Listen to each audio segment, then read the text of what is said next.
Always a new gadget. Welcome back to Sales TV, the show where we dive into the real world challenges and strategies that drive success in B2B sales. Today, we're tackling a crucial topic, resilience in sales. In an environment where rejection, pressure, and uncertainty are daily battles, resilience isn't a nice to have, it's a necessity. Joining me today is someone who knows all about this, a seasoned coach, best-selling author, and 20 years experience as a commercial leader. He is helping professionals navigate stress, overcome imposter syndrome, and build the mental toughness needed to thrive. We'll explore how emotional intelligence plays a role in resilience and how sales professionals can strengthen their mindset to stay on top of their game. Volker, it's great to have you here. You've had such a diverse career, leading teams, coaching executives, writing books about success and productivity. But before we dive into today's topic, can you share a little bit about yourself, your journey, and why resilience is such a core focus for you? Yeah, I mean, first of all, thanks for having me, Alex. So I was just thinking this morning when we first met, so sounds a bit like a romance here. But Yeah. Was it? And the first topic we discussed was dashings and tattoos, I believe. Yeah, exactly. Yeah, so in Holborn, in a pub. So nowadays we might meet somewhere else. But yeah, it's great. It's been 3 years now, 4 years, I think. Yeah. Just as we came out of lockdown. So resilience. Let's talk a bit about resilience, or why I'm so interested in that topic. So I've been coaching for many years. I've had a commercial career of 20 years, leading sales teams. Done the groundwork myself, moving through the ranks, and sales in particular is a constant, as you know, right? As probably most people listening know, it's a constant up and down, right? It's a constant management of where do I put my energy, letting go of things, moving forward, building yourself up, overcoming limiting beliefs, not talking yourself down. So it has been a constant struggle, if I say for myself, for most salespeople. On top of that, I was lucky enough or not lucky enough to work in an industry that, if I say, gone through a lot of mergers and acquisitions at the time I was there, which meant I took 7 redundancies in my career. So usually, without offense to my American friends, but it was American companies buying British, European companies. And then after years, they did the whole restructure. They let everyone go. They rebuilt the company or amalgamated it, which I get from a business perspective. And I think without great resilience, I wouldn't be sitting here talking about sales. I would have gone off and done something different, which I kind of have because, I now coach sales leaders. So do a lot of sales leadership coaching, sales coaching, executive coaching, and helping people to, if I say, navigate the game of sales and, the mindset of sales.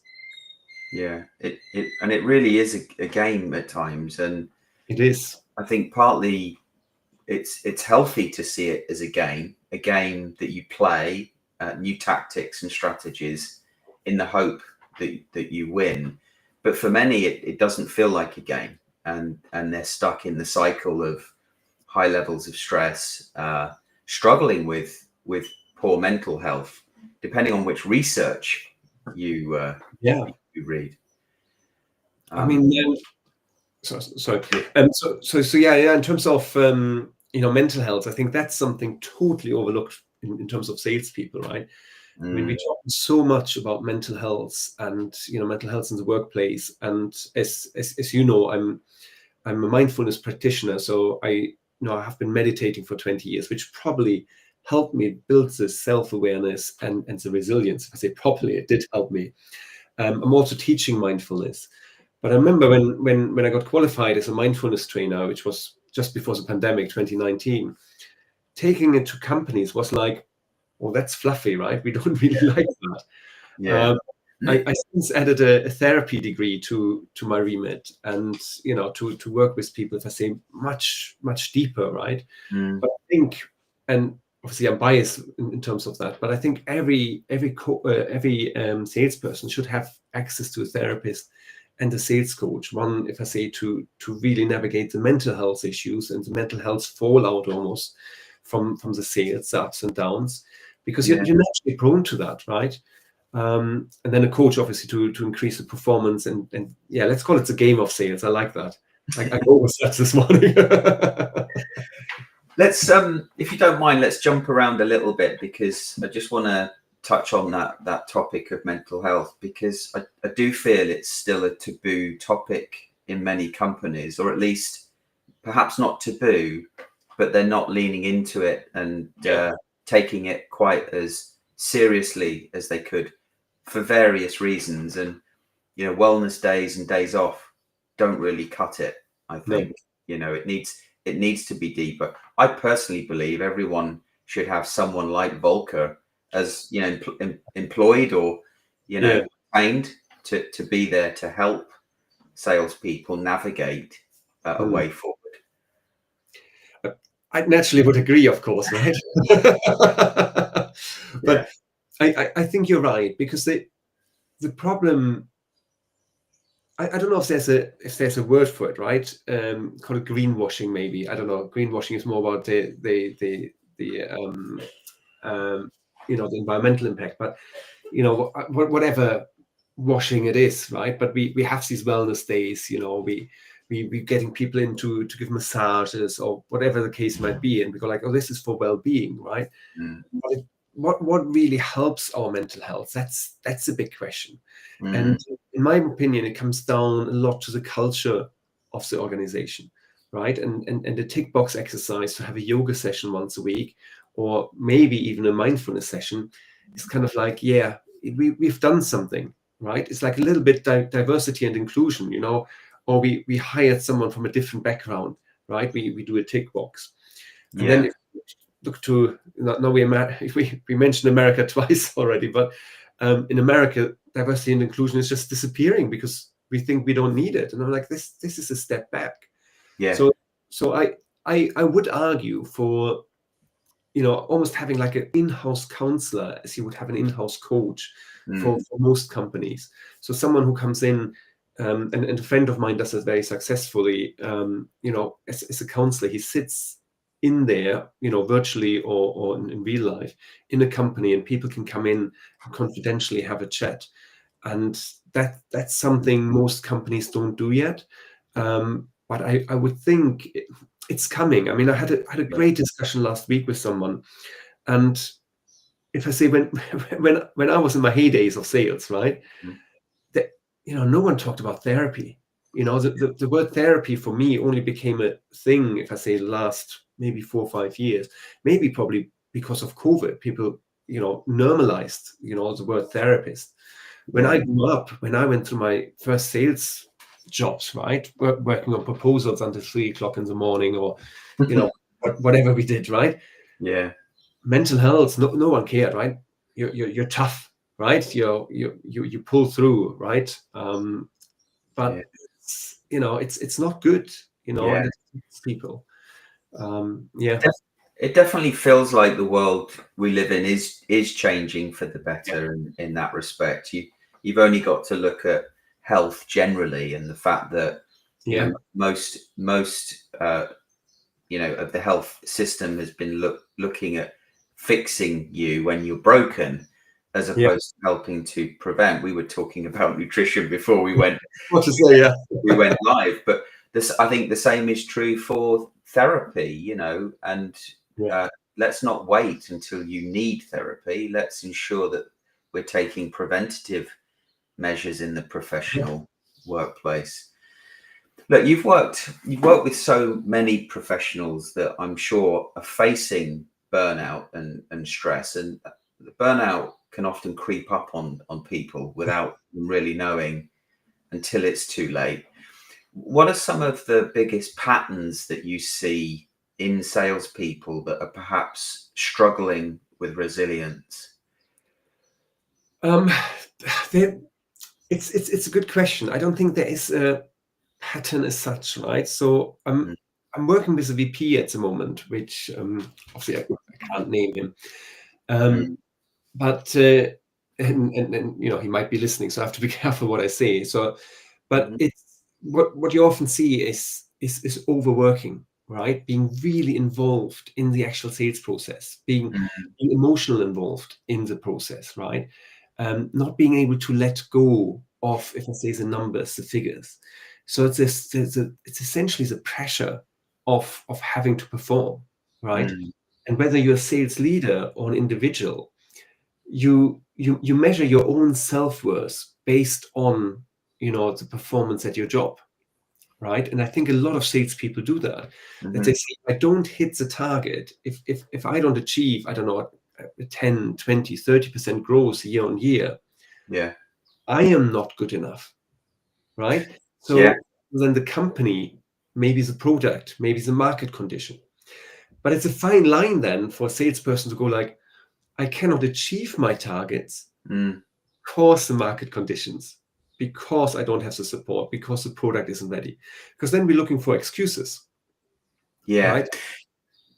Yeah. So You know, you just reminded me, yeah, one of the things that I used to do, I think this might be beneficial to our listeners. yeah, One of the things that I used to do when, you know, I wasn't hitting the KPIs, whether it's a pipeline number that's often picked out of the air, or a revenue number that, depending on which company you're at, it's often picked out of the air, as yeah, opposed to scientifically looked at based on territory size, yeah, you know, opportunity generation rate, average order value, etc.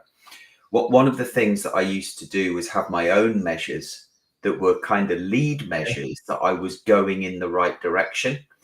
And I would often use those to defend my position with my boss, to say, I'm on the right track. You might not realize it. You're giving yeah. me all of this negative pressure, which isn't helpful, but let me tell you, I'm on the right track.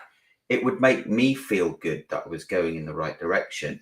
I think every salesperson should have those measures so they can defend their own position. What do you I, think? I think every manager should have those measures, right? Because if you, there's another person I worked with recently. He now left the company, funny enough, and again, the HQ decided this year we're not going to pay out any bonuses because the company, you know, needs to save a little bit, right? I don't know if they wanted to go public, but they wanted to increase their numbers basically. So Yeah. no bonuses. So in order to avoid bonuses, they ranked everyone down in the performance review. So Wow. so the person I was working with, he was an overperformer. He was ranked, you know, whatever ranking they had, right? I don't know, ABC ranking. He was ranked really low, so he wouldn't get his bonus. Totally demotivates him, of course, right? And he just decided to leave. Whilst his boss tried to obviously keep him, right? And what you just described, I think, is such an important thing to do as a boss, and that's where we're coming to emotional intelligence, right? Where Mm. you're working with the individual, being an authentic leader, and say, listen, we know we can't achieve, I don't know, the million target, right? But you are on the right tracks. What you're doing is the right thing, and I Mm. can send that to the top by, you know, going through with you on the pipeline, and I try to get the most out of you, because it will affect your managers, if I say performance as well, right? So if you don't hit your targets, he won't hit his target, their target, and then ultimately the company won't. And I Mm. had an excellent boss like that. We, you know, many years ago now, 10 years ago. Unfortunately, he passed away a few years ago, but he was human, right? So we were sitting down and going, and the reason I say human, by the way, there's a great discussion I'm just taking part in on LinkedIn at the moment about authentic and being human at work and just being. So if Mm. you follow me, have a look what I comment on. But this authentic leadership, this, you know, going in and saying, listen, Volker, you know, we do the best we can, right? How can we move forward? You're doing okay, rather than, oh, you're not doing okay, you're not hitting the numbers, the pressure is on, and so on. And I used to have a boss like that as well, and I told him, quite frankly, I told him to fuck off. I remember he called me like at 7:30 in the morning. Yeah, sorry, apologies. Am I allowed to swear on here? I guess so. I guess so. I'm not But going to stop you. you know, you know, he called me up at 7:30 in the morning, trying to tell me, you know, how I had to do my forecast, and I'm like, you know what, you can F off. It's not going to happen. I guess that works as long as the manager is assertive enough to tell them when they're doing the wrong things and help coach them through, or direct them depending on their level to do the right things. Now, you mentioned in the opening you've been through 7 takeovers or acquisitions. You must have seen some quite a bit of change in your time. Can you share a moment from your own career where resilience played a key role in your success? I mean, in terms of sales, there are several examples, but in terms of sales, when you have a deal, you're working on for, 6 months, 12 months, right? Enterprise size deal. And you think you ticked all the boxes, right? You done the background check, the proposal's out there, the pricing is all right, the internal buyer is okay, right? Procurement signed it off. So you're on this winning streak, right? You're ready, you're just waiting for the signature. Yeah. And ghosting is, I think ghosting becomes more and more popular. I have clients, sales clients that ghost me, and I'm like, just tell me, you don't have budget. Come up with an excuse, but don't ghost people. I think that's rude. Yeah. Anyway, wrong tangent. But then, the client started to ghost me, right? Not getting back to me, and I'm like, you have a gut feeling, right? Yeah. Something's wrong with that deal.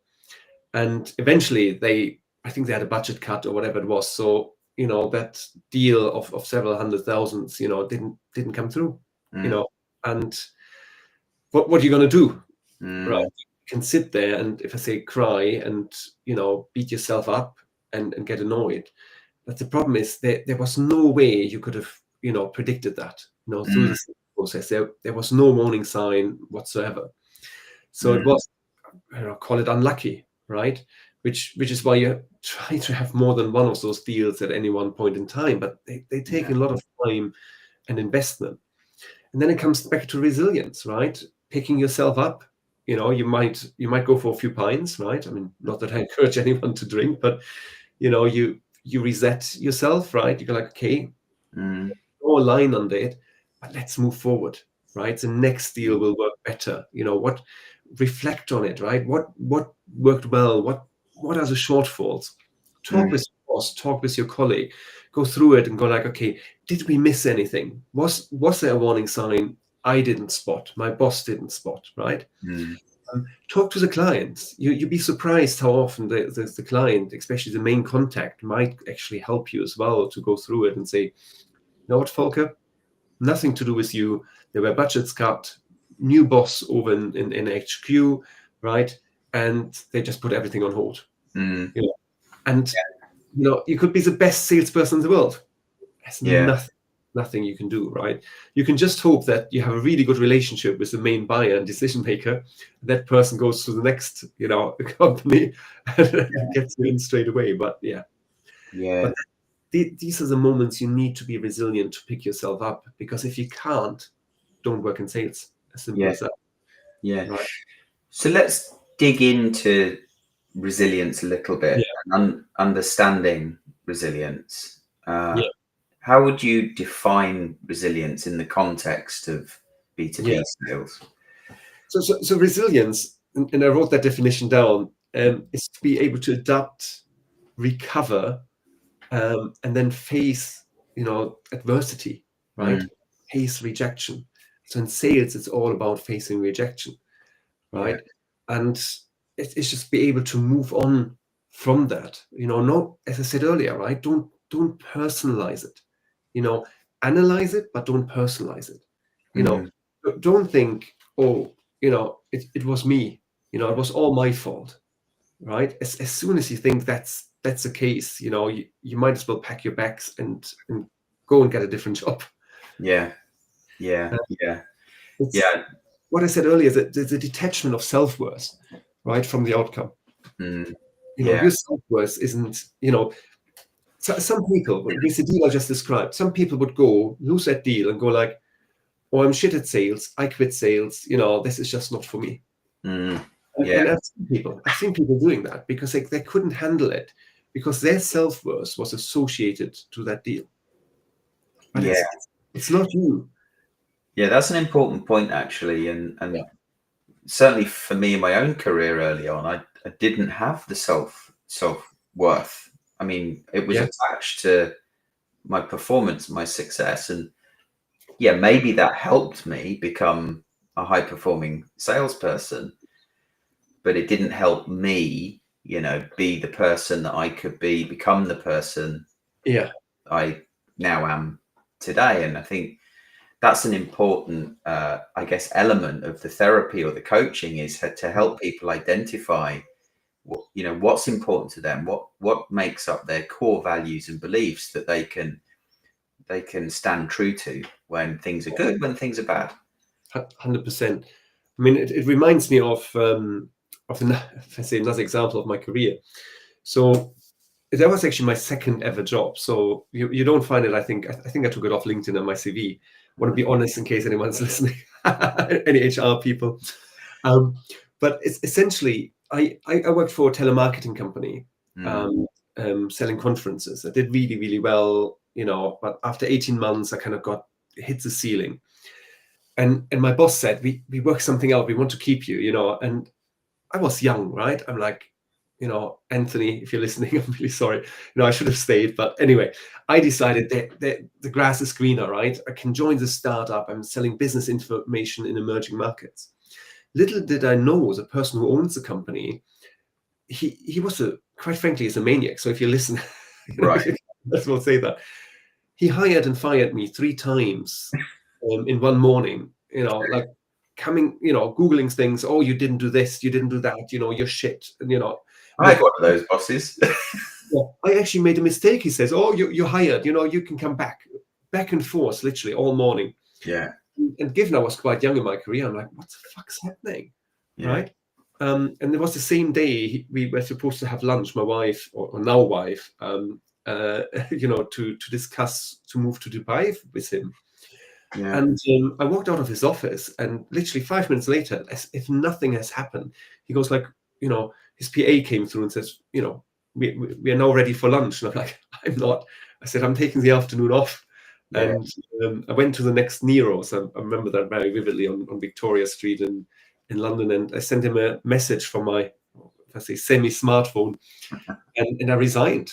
And, because there was no emotional intelligence, right? And I was setback because I was so associated my career with that company, and selling things. And I sold things. I mean, I was best performing salesperson within no time. Yeah. And it's this overcoming that and going like, you know what? It was the situation I was put in. I need to get over that, and I need to move on. And I remember my next job, great manager I had, and he was so confident, so outgoing. And like, I want to be back there, I want to be like him again. And it took me a while, to overcome that. Yeah. And it's able to overcome this adversity. And, if I say just move on, and let go, it's not personal. Yeah. No, it's a great story. It's a great example of you having the emotional intelligence to make the right decision for you and your future wife. Yeah, exactly. Yeah. So I heard Arnie in the background. He's saying, Okay, sorry. Arnie's first appearance on Sales TV. There we go. He couldn't resist. Yeah. So so moving on, we've got maybe 5 minutes left. Okay. What are some simple daily habits that sales professionals can implement to strengthen their resilience? Where do we start? I think reflection is such an important thing. If you're a salesperson or not, a daily journal. Yeah. As simple as that. I think so. I journal twice a day. So in every morning I sit down for 10-15 minutes and go, okay, what are the 3 things I want to achieve today? So I can measure myself on, getting the important things done. Yeah. Right. So if I get these things done, sending out a proposal. So after this, I have to send out a proposal actually today. Do some sales coaching this afternoon. I need to prepare for a therapy session, right? These are important things. Yeah. At the end of the day, sit down and reflect. What went well? What didn't go so well, right? Reflection, 5 minutes. I actually do a gratitude journal every day as well to Nice. really focus on the positive things, right? Yeah. Because that's how you train your brain, right? So positive sparks. What was good today? And if you had a really shitty day as a salesperson, right? Let's say every person you called, every email you got was negative, rejection, rejection, rejection. Also, you have a roof over your head, you have a toilet, right? You're better than, I think, is it 95% of the population? Maybe that's the wrong fact, right? But the majority of the population don't have that, right? So there's always something to be grateful for. And hopefully it's something like, oh, I had a really good conversation with that customer. I moved this deal along. Just focus on the positive things, right? Don't let yourself be down. Yeah. And what helps, and I'm not saying everyone should meditate, but have a mindfulness practice. Yeah. Be in the moment, right? I mean, as I say, I've been meditating for over 20 years. I do 20 minutes every morning, right? Yeah. That's part of my morning routine. Yeah. The gym every day. I have an hour in the gym every morning just to work out. I mean, to stay fit. In our age, we have to stay fit, right? I mean, if some younger salespeople listen, it's also about looking good, right? Looking great when you sell.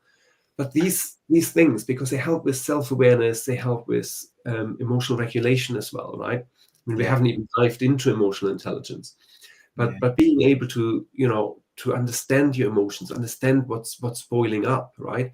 Whether that is during a sales call, and we all know that as well, right? When the other person tabled something where you go like, oh shit, how do I react with that?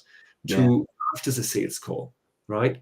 There in terms of emotional regulation, one of my former colleagues threw a fax machine through an office many moons ago. Obviously, it was a fax machine. Right. I don't think many offices with fax machines left. Yeah. That shouldn't happen to anyone, right? You should never be in an environment where people throw fax machines or computers, laptops through the office. Yeah. And if you're in such a sales environment, get out of there, right? Yeah. Reflect on it, move on. So being able to regulate yourself, I think, is key. And journaling, mindfulness, meditation, if you want to, I think are great. And finding the work-life balance, right? Being able to switch off your laptop. And some people, and I'm lucky enough, I have an office, right? Or half a garage, a box, as I like to call it. Kudos to a friend of mine who has a box up in Manchester. He always called it the box. It's, we're lucky we can close the door at the end of the day. But younger salespeople, they might just be in a flat share in London, right? They work at a kitchen table. Find a routine, whenever 6 o'clock, 6:30, shut down the laptop, go for a walk once around the block, go to the gym, right? And find a work-life balance and go back afresh. Don't think about your work after whatever time you decide, right? If it's 6 or 6:30, whatever. Yeah. These are some key elements, because you want to have a life, right? Don't make the job your life. I think that's the biggest challenge most salespeople have. Because we want to win. We want to make that money. That's what drives us on. But it doesn't mean we are the product. I'm not my, the boss I just described, right? I'm not like him, right? I'm not the person that wants to work with him, right? Yeah. Some great tips. Having the discipline to stick to them, I think, is so important. Yeah. So we're coming to the end now. Yeah. Where can people connect with you? Where can they learn more about you? If they've heard the show this morning, they want to learn a bit more, what's the best way to get in touch? The easiest is LinkedIn. I'm on LinkedIn probably all day. So if you search me on LinkedIn, my email, my mobile number is on there. The link to my website, which is Opnatus, so opnat.us. So yeah, just you find me anywhere online. It's an easy name to find. I have some information on my website about what I do in terms of leadership coaching and executive coaching and therapy. And yeah, just hit me up. I put lots of content out there, so you can't miss me. Thank you. Some great videos I've seen lately. Volker, it's been great having you on. Thank you for sharing just a small piece of your insight and your experience with us. Hopefully next time we'll be able to dive into emotional intelligence a bit further. No, we have hardly scratched the surface on emotional intelligence, and so yeah, there's lots more to talk about. So thank you for having me, Alex. Yeah, my pleasure. That there's only so much we can get through in half an hour. Yeah, next time. Thank you very much. Thank you to our audience, Rachel. It's lovely to see you as always. Have a great week, everyone. Until next time on Sales TV.